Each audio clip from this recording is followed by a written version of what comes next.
Hello everyone, welcome back to my daily cooking vlogs. ಇವತ್ತಿನ ದಿನದಲ್ಲಿ ನಾನು ಬೆಳಗ್ಗೆ ತಿಂಡಿಗೆ ಬಿಸಿಬೇಳೆಬಾತ್ ಮಾಡ್ತಾಯಿದ್ದೀನಿ. ಸೊ ಅದನ್ನು ಹೇಗೆ ಮಾಡೋದು ಅನ್ನೋದನ್ನು ತೋರಿಸ್ತಾ ಇದ್ದೀನಿ. ಯೂಶ್ವಲಿ ಬಿಸಿಬೇಳೆಬಾತ್ ಅಂದರೆ ಕೆಲವೊಬ್ಬರು ಒಟ್ಟಿಗೆ ಎಲ್ಲ ಮಸಾಲೆನೂ ಹಾಕಿ ಮಾಡಿಬಿಡ್ತಾರೆ, ಆಮೇಲೆ ಒಗ್ಗರಣೆ ಮಾಡ್ತಾರೆ.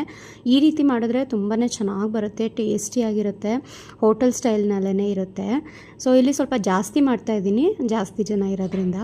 ಅರ್ಧ ಕಪ್ ಆಗೋಷ್ಟು ತೊಗರಿಬೇಳೆಗೆ 1.5 ಕಪ್ ಆಗೋಷ್ಟು ರೈಸು ಮತ್ತು ಒಂದು 2 ಸ್ಪೂನ್ ಆಗೋಷ್ಟು ಮಾತ್ರ ಹೆಸರು ಬೇಳೆನ ಹಾಕಿ ಅದನ್ನು ನೀಟಾಗಿ ವಾಶ್ ಮಾಡಿಕೊಂಡು ನಾನಿಲ್ಲಿ ಇನ್ಸ್ಟಾಪಾಟ್ಗೆ ಹಾಕ್ತಾಯಿದ್ದೀನಿ. ಕುಕ್ಕರ್ಗಾದ್ರೂ ಸಹ ನೀವು ಹಾಕ್ಕೋಬೋದು.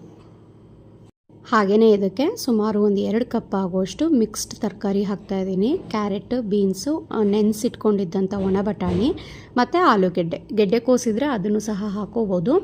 ಜೊತೆಗೆ ಒಂದು ಹಿಡಿ ಆಗೋಷ್ಟು ಕಡಲೆ ಬೀಜ, ಒಂದು ಅರ್ಧ ಚಮಚ ಆಗೋಷ್ಟು ಅರಿಶಿನ ಪುಡಿನ ಸಹ ಹಾಕಿ ಇದಕ್ಕೆ ನೀರು ಹಾಕ್ತಾಯಿದ್ದೀನಿ. ನೀರು ಎಷ್ಟು ಬೇಕು ಅಂತ ಅಂದರೆ, ಈಗ ನಾವು 1.5 ಕಪ್ ಅಳತೆ ರೈಸ್ಗೆ 3 ಕಪ್ ಅಳತೆ ನೀರನ್ನು ಸೇರಿಸ್ತಾ ಇದ್ದೀನಿ. ರೈಸ್ಗೆ ನಾರ್ಮಲಾಗಿ 1 to ಡಬಲ್ ನಾವು ಹೇಗೆ ನೀರು ಹಾಕೋತೀವಿ ಹಾಗೆಯೇ. ಅರ್ಧ ಕಪ್ ಬೇಳೆ ಹಾಕಿದ್ದೀವಲ್ವ, ಬೇಳೆ ಮತ್ತು ಹೆಸರು ಬೇಳೆಗೆ ಸೇರಿಸಿ 1 ಕಪ್ಪು. ಹೆಸರು ಬೇಳೆ 2 ಸ್ಪೂನ್ ಅಲ್ವಾ ಹಾಕಿರೋದು, ಹಾಗಾಗಿ ಅದಕ್ಕೆ 1 ಕಪ್ಪು ಮತ್ತು ಈ ತರಕಾರಿಗಳಿಗೆ 1 ಕಪ್ಪು ಅನ್ನೋ ರೀತಿಯಲ್ಲಿ 5 ಕಪ್ ಆಗುವಷ್ಟು ನೀರನ್ನು ನಾನು ಸೇರಿಸಿದ್ದೀನಿ. ಇದಕ್ಕೇನು ಉಪ್ಪೆಲ್ಲ ಏನು ಹಾಕೋದು ಬೇಡ, ಜಸ್ಟ್ ಲಿಡ್ನ ಕ್ಲೋಸ್ ಮಾಡಿ ನೀವು 1 ವಿಸಲ್ ಆದರೂ ತೊಗೋಬೋದು. ಇಲ್ಲಿ ನಾನು ಟೈಮರ್ ಸೆಟ್ ಮಾಡ್ತಾಯಿದ್ದೀನಿ, ರೈಸ್ ಅನ್ನೋದಕ್ಕೆ ಸೆಟ್ ಮಾಡಿ ಇಡ್ತಾಯಿದ್ದೀನಿ.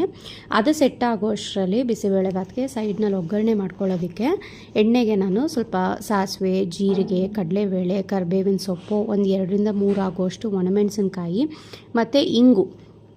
ಮೇನ್ ಇಂಗಿನ ಘಮ ಚೆನ್ನಾಗಿ ಬರಬೇಕು ಬಿಸಿಬೇಳೆಬಾತ್ನಲ್ಲಿ, ಆವಾಗ ಚೆನ್ನಾಗಾಗುತ್ತೆ. ಇವಿಷ್ಟನ್ನು ಹಾಕಿದ ನಂತರ ಒಂದು ಸ್ವಲ್ಪ ಕರಿಬೇವೆಲ್ಲ ಚಿಟಪಟ ಅಂತ ಚಿಟಕುಟ್ಟಿದ ನಂತರ ಇದಕ್ಕೆ ಈರುಳ್ಳಿ, ಕ್ಯಾಪ್ಸಿಕಮ್ಮು ಮತ್ತು ಟೊಮ್ಯಾಟೊ ಇವು 3 ಒಟ್ಟಿಗೆ ಹಾಕ್ಕೊತಾ ಇದ್ದೀನಿ ನಾನು. ಬೇಕಂದರೆ ನೀವು ಈರುಳ್ಳಿ ಫ್ರೈ ಆದಮೇಲೆ ಕ್ಯಾಪ್ಸಿಕಮ್ಮು, ಅದು ಫ್ರೈ ಆದಮೇಲೆ ಟೊಮ್ಯಾಟೊ ಎಲ್ಲ ಹಾಕ್ಕೊಂಡು 2 ನಿಮಿಷ ಫ್ರೈ ಮಾಡಿ ಹಾಕ್ಕೋಬೋದು. ಒಟ್ಟಿಗೆ ಹಾಕ್ಕೊಂಡ್ರೂ ಚೆನ್ನಾಗಿ ಒಟ್ಟಿಗೆ ಬೆಂದೋಗ್ಬಿಡುತ್ತೆ, ಅದಕ್ಕೆ ಅಂತ ಟೈಮ್ ಏನು ವೇಸ್ಟ್ ಮಾಡೋ ಹಾಗಿಲ್ಲ. ಸೊ ಈ ರೀತಿ ಒಟ್ಟಿಗೆ ಮಿಕ್ಸ್ ಮಾಡಿಬಿಟ್ಟು ಒಂದು ಲಿಡ್ನ ಕ್ಲೋಸ್ ಮಾಡಿ ಒಂದು 4-5 ಮಿನಿಟ್ಸ್ ಬಿಟ್ಬಿಟ್ರೆ ಸಾಕು. ಚೆನ್ನಾಗಿ ಅದು ಟೊಮ್ಯಾಟೊನೂ ಸಾಫ್ಟಾಗಿರುತ್ತೆ, ಅಷ್ಟರಲ್ಲಿ ಕ್ಯಾಪ್ಸಿಕಮ್ನೂ ಸಹ ಚೆನ್ನಾಗಿ ಫ್ರೈ ಆಗಿರುತ್ತೆ. ಈರುಳ್ಳಿ ಅಂತೂ ಬೇಗನೆ ಆಗಿಬಿಡುತ್ತೆ. ಇದು ಮಾಡೋ ಅಷ್ಟರಲ್ಲಿ ಈ ಕಡೆ ಕುಕ್ಕರ್ ಸಹ ನಾನು ಪ್ರೆಷರ್ ಹೋಗಲಿಕ್ಕೆ ಇಟ್ಟಿದ್ದೀನಿ. ಇಲ್ಲಿ ಒಂದು 3-4 ಮಿನಿಟ್ಸ್ ಆದ ನಂತರ ಇದು ಲಿಡ್ನ ಓಪನ್ ಮಾಡ್ತಾ ಇದ್ದೀನಿ. ಚೆನ್ನಾಗಿ ಈರುಳ್ಳಿ ಮತ್ತು ಕ್ಯಾಪ್ಸಿಕಮ್ಮು ಎಲ್ಲ ಚೆನ್ನಾಗಿ ಸಾಫ್ಟ್ ಆಗಿದೆ.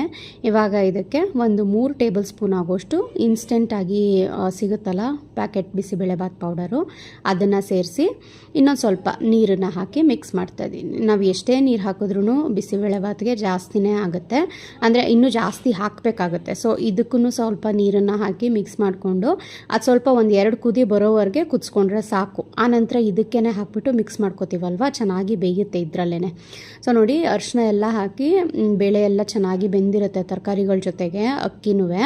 ಸೊ ಇದನ್ನು ಒಂದು ಸಲ ನೀಟಾಗಿ ಮಿಕ್ಸ್ ಮಾಡಿಬಿಟ್ಟು ಈ ಕಡೆ ನಾವು ಒಗ್ಗರಣೆ ಪ್ರಿಪೇರ್ ಮಾಡ್ಕೊಂಡಿದ್ವಲ್ಲ ಬಿಸಿಬೇಳೆಬಾತ್ಗೆ, ಟೊಮ್ಯಾಟೊ, ಈರುಳ್ಳಿ, ಕ್ಯಾಪ್ಸಿಕಮ್ ಅದನ್ನೆಲ್ಲ ಸೇರಿಸ್ಬಿಟ್ಟು ಆ ಪಾತ್ರೆಗೆ ಇನ್ನೊಂದು ಸ್ವಲ್ಪ ನೀರನ್ನು ಹಾಕ್ಬಿಟ್ಟು ಮಿಕ್ಸ್ ಮಾಡ್ತಾಯಿದ್ದೀನಿ. ಸ್ವಲ್ಪ ಜಾಸ್ತಿನೇ ಬೇಕಾಗುತ್ತೆ ನೀರು, ಏಕೆಂದರೆ ನಾನು ಜಾಸ್ತಿ ಕ್ವಾಂಟಿಟಿನಲ್ಲೇ ಮಾಡಿದ್ದೀನಿ, ಜಾಸ್ತಿನೇ ಹಾಕ್ಕೊತಾ ಇದ್ದೀನಿ. ತುಂಬ ತೆಳುವಾಗೂ ಆಗಬಾರ್ದು, ತುಂಬ ಗಟ್ಟಿಯಾಗೂ ಆಗಬಾರ್ದು. ಸೊ ಕನ್ಸಿಸ್ಟೆನ್ಸಿ ಕರೆಕ್ಟಾಗಿ ನೋಡ್ಕೊಳ್ಳಿ. ಇವಾಗಲೇ ರುಚಿಗೆ ತಕ್ಕಷ್ಟು ಉಪ್ಪನ್ನು ಸಹ ಹಾಕ್ಬಿಟ್ಟು ನೀಟಾಗಿ ಮಿಕ್ಸ್ ಮಾಡ್ಕೋತಾ ಇದ್ದೀನಿ. ಬೇಕು ಅಂತ ಅಂದರೆ ನೀವು ಪಕ್ಕ ಒಂದು ಸ್ವಲ್ಪ ಬಿಸಿ ನೀರನ್ನು ಇಟ್ಕೊಂಡಿರಿ, ಕನ್ಸಿಸ್ಟೆನ್ಸಿ ನೋಡಿಕೊಂಡು ನೀವು ಬಿಸಿ ನೀರನ್ನು ಸ್ವಲ್ಪ ಹಾಕ್ಕೋಬೋದು. ಬಟ್ ಇಲ್ಲಿ ಕರೆಕ್ಟಾಗಿ ನಾನು ಹಾಕಿದ್ದೀನಿ ನೀರು, ಹಾಗಾಗಿ ಎಕ್ಸ್ಟ್ರಾ ನೀರನ್ನು ಹಾಕಿಲ್ಲ. 1 ಪೀಸ್ ಆಗೋಷ್ಟು ಬೆಲ್ಲನೂ ಸಹ ಮಿಕ್ಸ್ ಮಾಡಿದ್ದೀನಿ. ಬಿಸಿಬೇಳೆಬಾತ್ಗೆ ಬೆಲ್ಲ, ಇಂಗು ಇವೆಲ್ಲ ಹಾಕಲೇಬೇಕು. ಹುಳಿಗೆ ನಾನಿಲ್ಲಿ ಹುಳಿ ಟೊಮ್ಯಾಟೊ ಯೂಸ್ ಮಾಡಿದ್ದೀನಿ, 3 ಟೊಮ್ಯಾಟೊ, ಹಾಗಾಗಿ ಹುಣಸೆ ಹುಳಿನ ಹಾಕಿಲ್ಲ.